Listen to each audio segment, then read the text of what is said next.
Shalom bien-aimé, notre enseignement de ces dimanches de 31, 31 mai 2020 est plus basé sur l'appel à la prière.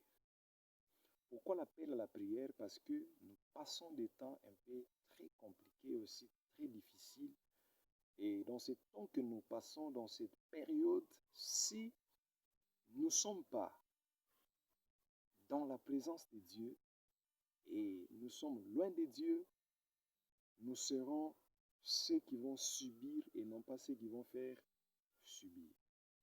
Donc, le temps que nous sommes, c'est un temps trop bizarre. La Bible nous a déjà donné toutes ces précisions, je crois, dans notre parcours de l'enseignement. Nous allons aussi parler de ces choses-là. Vous voyez, donc, la Bible nous parle de la prière comme l'instrument qui peut nous permettre à résister. La prière est aussi l'une des choses qui nous permet de se connecter avec Dieu à tout moment que nous voulons. Voilà pourquoi dans 1 Thessaloniciens 5, verset 17, la Bible dit « Priez sans cesse ». Même notre Seigneur Jésus-Christ, lorsqu'il était avec les disciples, il a encore dit que votre esprit est bien disposé, mais la chair est faible. Il parlait toujours de la prière. Le Seigneur encore, il donna encore d'autres exemples sur la prière en parlant de cette veuve, de cette femme auquel dans un ville il y avait un juge unique.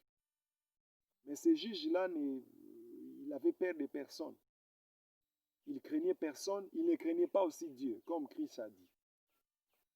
Mais cette femme a tellement menacé cette juge jusqu'au point que ces juges-là ne pouvaient plus faire quoi que ce soit.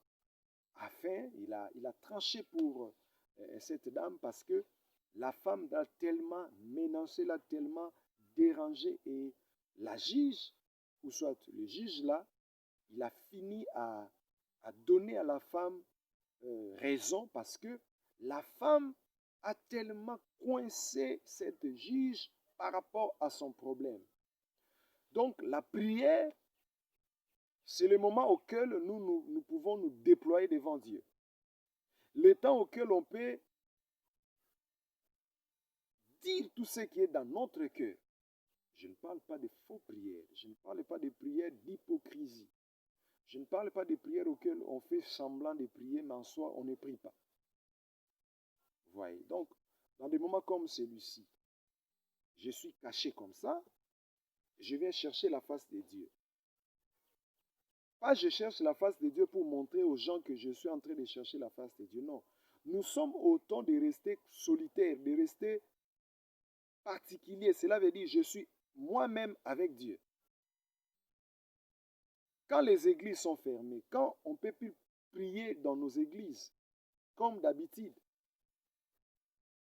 quand on ne peut pas se réunir dans nos assemblées respectives comme on prie, mais c'est le moment auquel on peut se découvrir que j'ai l'intimité réelle avec Dieu. Je prie vraiment Dieu. Je suis vraiment un fils de Dieu. Parce que ce sont des moments pareils que ça se démontre clairement que je suis un fils de Dieu. On n'est pas fils de Dieu parce que on prie seulement à l'église, on chante avec tout le monde, on crie, on chante, on est là, on est en train de prier, de parler. Non, c'est des moments particuliers. Je rentre dans notre enseignement. Pourquoi nous devons prier? Nous devons prier parce que le monde auquel nous sommes, c'est un monde bizarre. C'est un monde auquel, lorsque nous dormons, le monde des ténèbres travaille. Bien sûr, notre Dieu aussi travaille pendant que nous, les humains, nous dormons. Mais le fait d'être trop charnel, on n'est pas connecté à Dieu. On ne connaît pas aussi ce que Dieu veut pour nous et ce que Dieu fait pour nous. C'est alors que l'ennemi, comme il est dans le monde spirituel, il peut détecter ce que Dieu veut faire pour nous. Il a plus la facilité de venir nous déranger pour que nous puissions nous éloigner de Dieu afin que ce que Dieu veut faire avec nous devienne les parts de ses enfants. Et c'est très important de le savoir. La prière est très importante.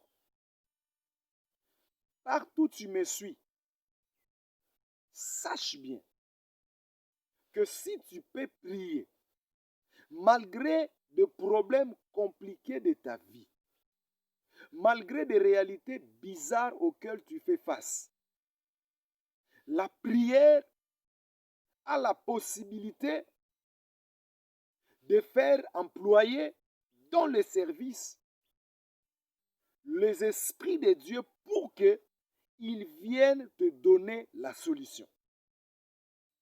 Dans le livre d'Hébreux chapitre 1 verset 7, la Bible dit ils sont tous esprits. Et ils sont tous esprits dans de diverses fonctions. Pourquoi? Les fonctions de servir les enfants de Dieu. C'est dans la prière qu'on peut attirer Dieu vers nous. C'est dans la prière que tu peux enlever l'humiliation de ta vie. Humilier. Mais cette humiliation peut quitter définitivement ta vie lorsque tu cherches la face de Dieu. Lorsque tu cherches Dieu, c'est alors que tu peux vivre la gloire. Dieu ne t'a pas créé pour toujours emmagasiner des humiliations en humiliation. L'échec en échec, non, ce n'est pas ça la pensée de Dieu. Ce n'est pas ça la volonté de Dieu. La volonté du Seigneur pour toi, c'est que tu montes, c'est que tu arrives à faire aussi des choses éclatantes dans la vie. Que les gens s'étonnent de ce que Dieu va faire avec toi. Mais pourquoi ces choses-là ne se font pas toujours? C'est parce que tu ne sais pas chercher la face de Dieu. Tu n'arrives pas à prier. Toi, tu es là. Tu te contentes de la prière des autres. Alors que Dieu t'appelle maintenant dans des moments de retraite. Dieu t'appelle maintenant dans des moments auxquels toi-même tu cherches la face de Dieu. Pourquoi chercher la face de Dieu? Parce que c'est de Dieu que toi tu sors. Écoutez. Pourquoi prier? Parce que tout objet créatif, quelque chose qui se détache de son source, soit il meurt, soit il ne va pas fonctionner bien, mais à la fin de compte, il va finir. Écoutez, l'eau est le cadre de vie des poissons, n'est-ce pas? La forêt est le cadre de vie des animaux.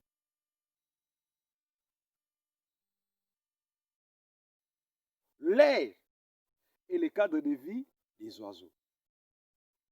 De la même manière, Dieu est le cadre de vie de l'homme.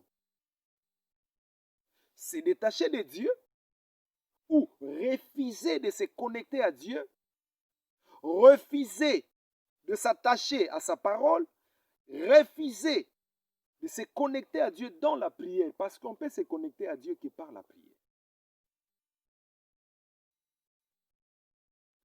Autre jour, je pourrais encore nous parler sur les dimensions de prière. Mais aujourd'hui, je parle simplement de la prière. La prière est très importante. La Bible dit dans Jérémie 33, 3, la Bible dit, invoque-moi. Je te répondrai, je t'annoncerai de grandes choses que tu ne connais pas. C'est quand tu pries, tu vois, c'est quand tu pries, c'est là que Dieu peut t'annoncer des choses que tu ne connais pas, des choses cachées, des choses que personne ne viendra te révéler. C'est le Dieu qui peut te révéler ça. Il a dit, invoque-moi, Je t'annoncerai de grandes choses que tu ne connais pas, des mystères. Appelle à la prière. En ce moment-ci, si tu ne pries pas, si tu ne cherches pas Dieu, tu vas de plus en plus te refroidir. Et tu deviendras faible alors que tu vas rentrer encore dans le monde. Tu vas devenir comme le païen. Et tu vas faire même des choses plus que eux.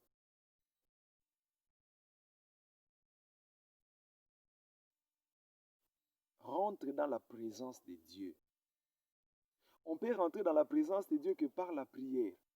La Bible dit dans Jérémie 29, versets 10 à 14. Je connais les projets que j'ai sur vous. Le projet de paix et non de malheur. Encore, il a dit, cherchez-moi et je me laisserai trouver. Si tu cherches Dieu, Dieu va se laisser trouver. Tu verras Dieu. Tu vas voir Dieu. Tu vas bénéficier de la faveur de Dieu. Dieu n'est pas loin de toi. Mais c'est toi qui chasses, qui pousse Dieu loin de toi parce que tu ne veux pas Dieu. Tu ne veux pas regarder Dieu. Tu regardes bien. Oui, c'est bien, tu as la matériel, tu as tout, tu as. C'est bon, c'est important. C'est bien de vivre la vie, une vie bien, une vie auquel tu ne manques pas, tu veux faire telle chose, tu le fais, tu veux voyager, tu voyages, tu veux... Donc tout ce que tu veux, tu peux le faire. Mais écoute-moi, je te dis, dans des moments pareils, c'est que tu dois comprendre. C'est le fils de la maison. Il rentre vite auprès de Dieu. Pourquoi? Parce que nous sommes à un temps auquel, déjà, ce qui se passe actuellement, c'est la préparation du trône visible de Satan sur terre. Ne manchons pas des choses. Je vous parle en tant qu'apôtre de Dieu. En sondant les Écritures, je lis l'Apocalypse 6. Je vis les 4 chevals. Et je vois maintenant, nous sommes dans le 3e cheval auquel il prépare. Il prépare le trône visible de l'Antichrist qui va s'asseoir sur terre. Voilà pourquoi lorsque vous entendez les Européens, les Américains, les Asiatiques, vous allez écouter l'ordre mondial. On prépare un président qui va diriger le monde entier et un gouvernement qui va diriger tout le monde. Ce sont des choses, ce ne sont pas des blagues, c'est du vrai. Et pas trop de temps. Un président, je ne vais pas citer, parce que je ne fais pas la publicité d'eux, je cite un président européen a annoncé ouvertement comme ça. Il dit, je dis à notre génération, et je dois le dire, la bête de l'événement est là. Elle arrive. Donc, pourquoi il a dit ça? Vous voyez, il est là-bas. Il est dans l'occultisme. Il est dans des choses bizarres là, dans la franc-maçon, dans l'illuminatisme, dans des choses là bizarres. Mais il vous annonce déjà la vérité. Si les païens peuvent comprendre, si le magicien, de personnes là qui sont loin de Dieu, ils peuvent comprendre et dire des choses. Bien-aimé, ne joue pas ces temps. Ne néglige pas cette période. C'est très important pour nous, enfants de Dieu. Nous devons chercher nous devons chercher la face de Dieu. Nous devons chercher encore Dieu. C'est très important. Et c'est un temps fort auquel le trône visible de l'ennemi est préparé. Beaucoup seront surpris. Ils vont aussi accepter, par leur ignorance, ils vont accepter qu'on mette sur eux le puce qui est la marque de la bête. C'est déjà fait. Bill Gates a déjà fait avec sa bande. Ils ont déjà fabriqué ça, ils ont déjà fait ça. Il attend que le go. Il attend que le go. Vous entendez, ils vont amener les vaccins dans l'Afrique. Non, ce n'est pas l'histoire des vaccins. Ce n'est pas l'histoire des vaccins ou quoi. Non, ce n'est même pas ça. Ils sont en train de préparer ça pour qu'il insère ça sur le corps des gens. C'est alors que la Bible parle de Daniel 11, verset 32. J'ai toujours cité ce passage à chaque fois que je prêche. Daniel 10, Daniel 11, verset 32, la Bible donne des précisions. Dieu dit à Daniel, prends ces choses, écris-la, garde-la cachée, garde-la jalousement. Arrivera un temps, les gens vont les lire et ceux qui les liront auront la sagesse et la connaissance. Mais lorsqu'on lit encore dans Ésaïe, la Bible parle que la terre tout entière sera remplie de la connaissance de Dieu. Mais c'est en regardant ces choses qui se passent actuellement dans le monde que nous pouvons comprendre la révélation profonde du Fils de Dieu qui est Christ. C'est dans de telles périodes que nous pouvons comprendre la grandeur, la puissance infinie du Fils de Dieu. Imaginez pourquoi le roi David a eu cette révélation, il a encore parlé. Il a parlé en psaume 91. Il a dit, je viens me protéger sous l'abri du Très-Haut. Mes frères et sœurs, ne quittez pas la présence de Dieu. La présence de Dieu ne veut pas dire seulement que tu dois prier Dieu quand tu es à l'église. Ou tu dois chercher la face de Dieu que si tu es à l'église là. Non, ce n'est pas ça. Ce n'est pas ça.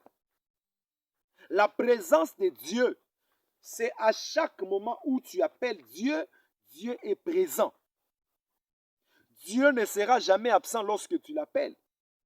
Dieu est toujours présent. Et la présence de Dieu, nous devons le désirer dans de temps pareils. Nous devons désirer avoir soif de Dieu. Chercher la présence de Dieu d'une manière terrible, particulière. Pourquoi? Parce que nous partons à un moment bizarre. Zacharie chapitre 6 encore, on parle des 4 chevaux. On nous donne la pression de ces 4 chevaux, mais encore, dans l'Apocalypse, Dieu donne encore cette même révélation, mais maintenant par Jean.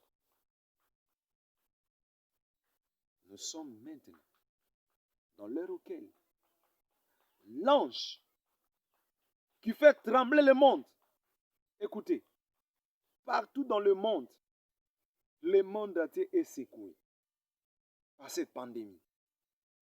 Je ne fais pas la publicité de cette pandémie parce que moi je sais que, étant enfant de Dieu, fils de Dieu, nous avons déjà l'information de Dieu, nous avons déjà des révélations de Dieu. Il nous a donné en avance, avant que ces choses arrivent.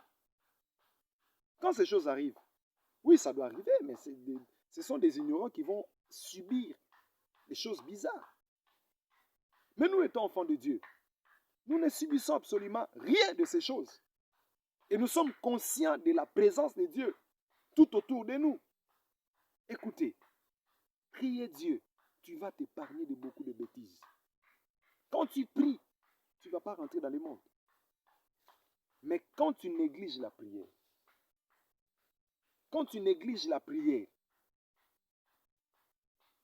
tu risques de rentrer dans le monde. Tu risques de rentrer encore dans l'abîme profond où tu ne sauras pas revenir. Écoutez, la prière est une réanimation spirituelle. La prière est la force divine qui nous amène à notre identité réelle.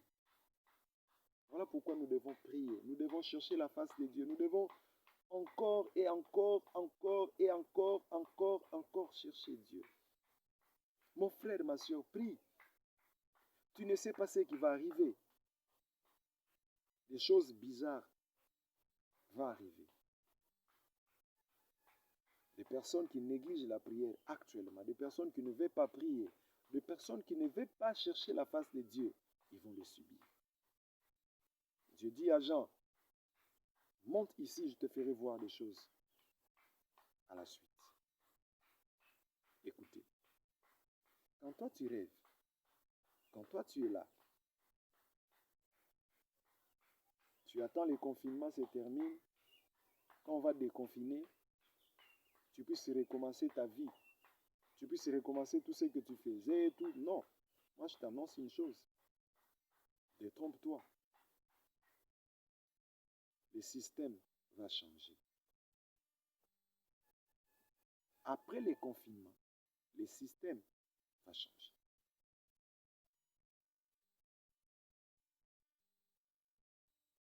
Cherche Dieu. Si tu n'arrives pas à voir les soifs, les désirs de chercher la face de Dieu, nous sommes là pour t'aider à chercher Dieu. Écoutez, quand tu pries, tu ne perds pas, tu gagnes. La prière ne te fait pas perdre, mais la prière te fait gagner. Quand tu pries, tu ne perds pas, mais au contraire, tu gagnes. Parce que, je nous ai dit, le source ou le cadre de vie des poissons, c'est l'eau.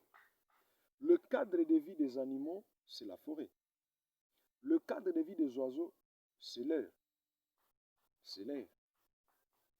Parce que l'oiseau ne peut pas voler dans la maison. Non, je ne peux pas. Donc, il doit voler dans l'air. Donc le cadre de vie de l'oiseau, c'est l'air. Le cadre de vie de l'homme, c'est Dieu. Voilà pourquoi Jésus-Christ, il a dit, ces jours-là, lorsqu'on voulait lui tendre un piège, en lui posant une question piège, en lui disant,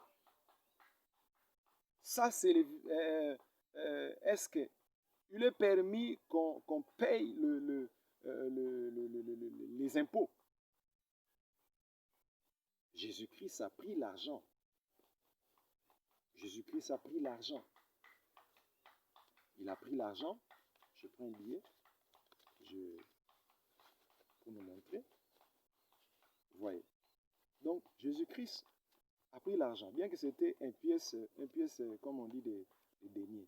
Jésus-Christ a pris l'argent. Il a dit, dis-moi, le visage qui est ici, c'est le visage de qui? On lui a dit, c'est le visage de César. Et Jésus-Christ a dit, donnez à César ce qui lui appartient. Mais à Dieu, ce qui appartient à Dieu. Je veux que nous puissions réfléchir avec vous dans quelques secondes. Réfléchissez. Qu'est-ce que Jésus voulait dire? Jésus voulait dire quoi? Moi, dans mon côté, je vais t'expliquer ce que je comprends. Jésus voulait simplement dire, tout ce qui nous lie sur terre, c'est pour la terre. Alors que nous sommes les citoyens du ciel. Là, je parle pour les chrétiens.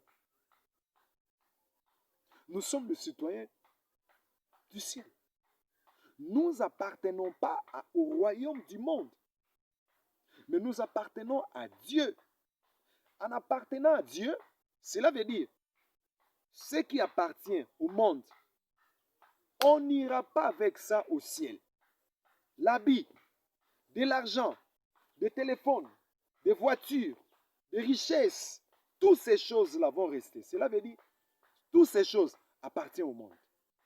Mais Jésus veut simplement dire aux gens, c'est nous maintenant, c'est nous. Je ne parle de nous, cela veut dire moi et toi qui me suis. Toi, tu appartiens à Dieu.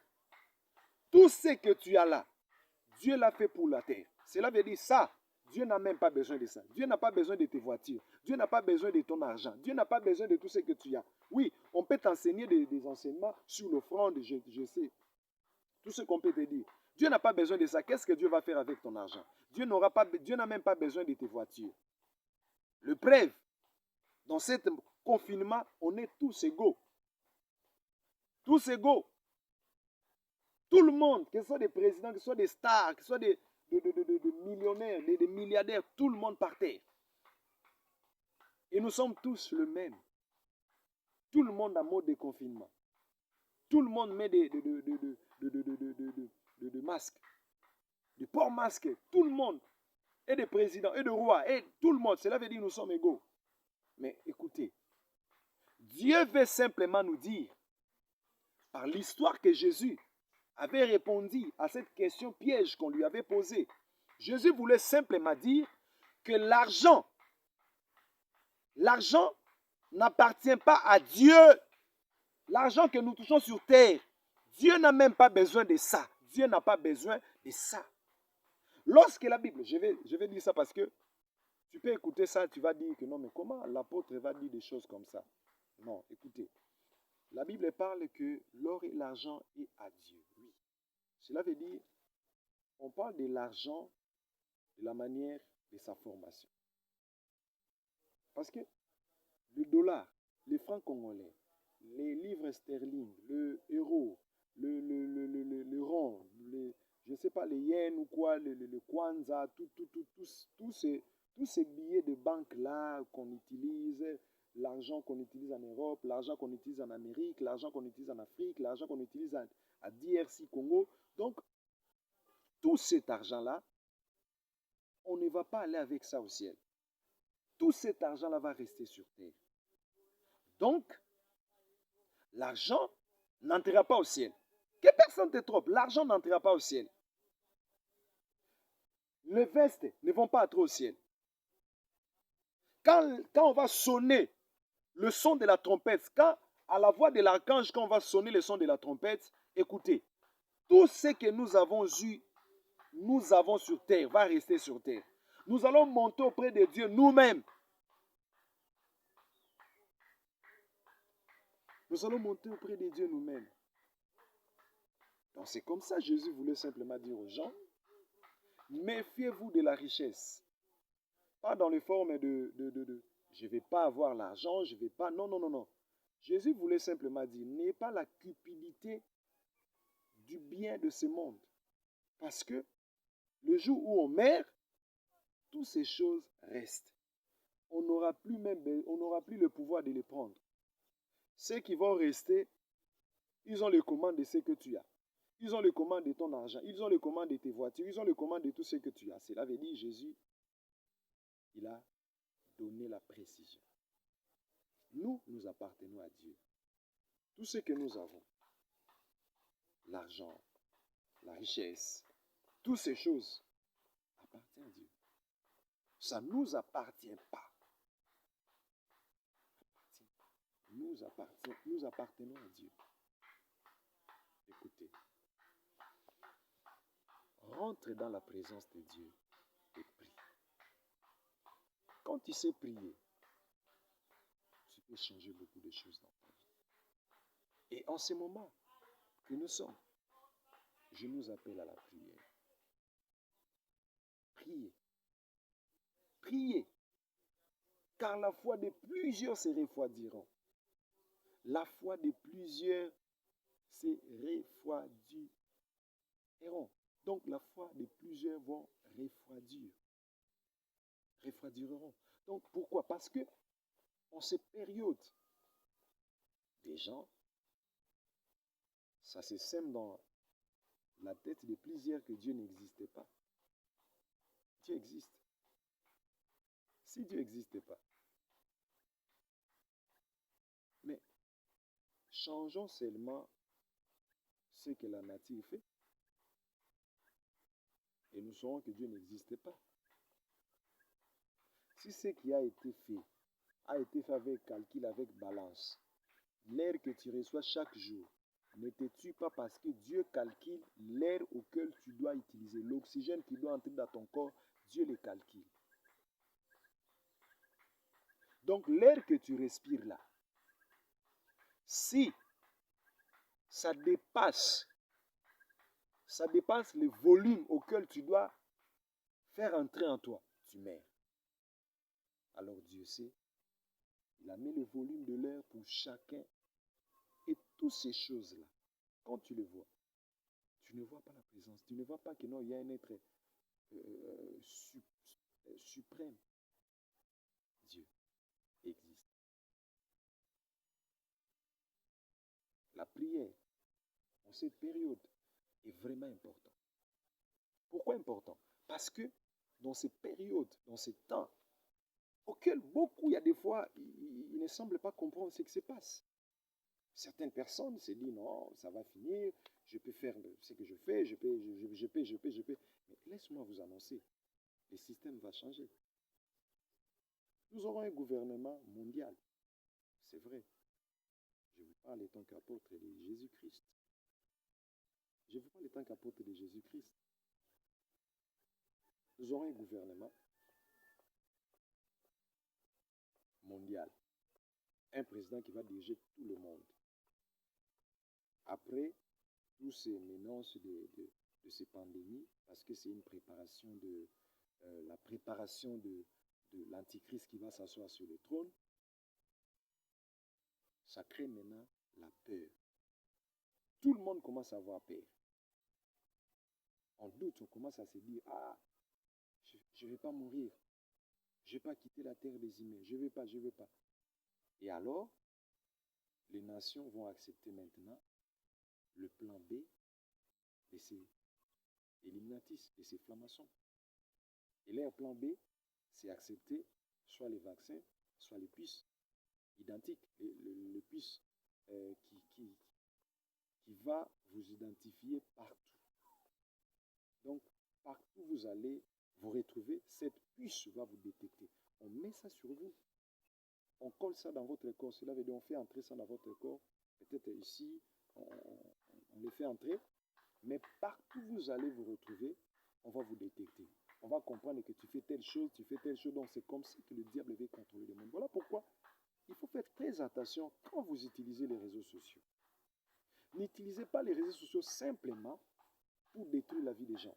Utilisez les réseaux sociaux pour évangéliser, pour faire le travail de Dieu. Parce que c'est un instrument auquel le diable l'a fait là pour identifier le monde. Pour comprendre, lui fait quoi, donc il fait quoi, il est qui. Donc, les détails de votre vie. Vous allez voir à chaque plateforme de réseaux sociaux, vous allez voir toujours, on vous donne les détails de ce que vous êtes. Tu fais quoi, tu es qui, tu es de quelle nationalité, qu'est-ce que tu penses faire, quels sont les événements de ta vie, le jour de ton anniversaire, le jour de ta naissance, donc tu as combien d'enfants, tu as combien de ta femme, le nom de ta femme. Donc, on te donne toutes ces choses-là, juste parce que l'ennemi veut contrôler les systèmes du monde. Il veut contrôler le monde. Mais c'est dans la prière que tu peux avoir la révélation de Dieu pour fuir cette menace. C'est dans la prière que tu peux utiliser les réseaux sociaux maintenant pour gagner les âmes.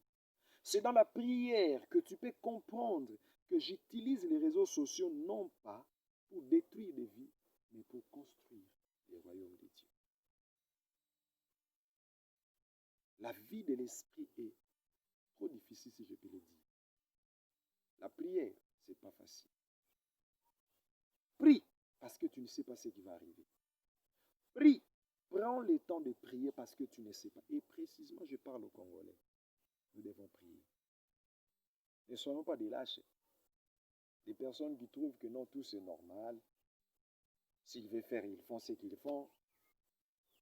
Vous laissez tout à ceux qui sont dans la politique.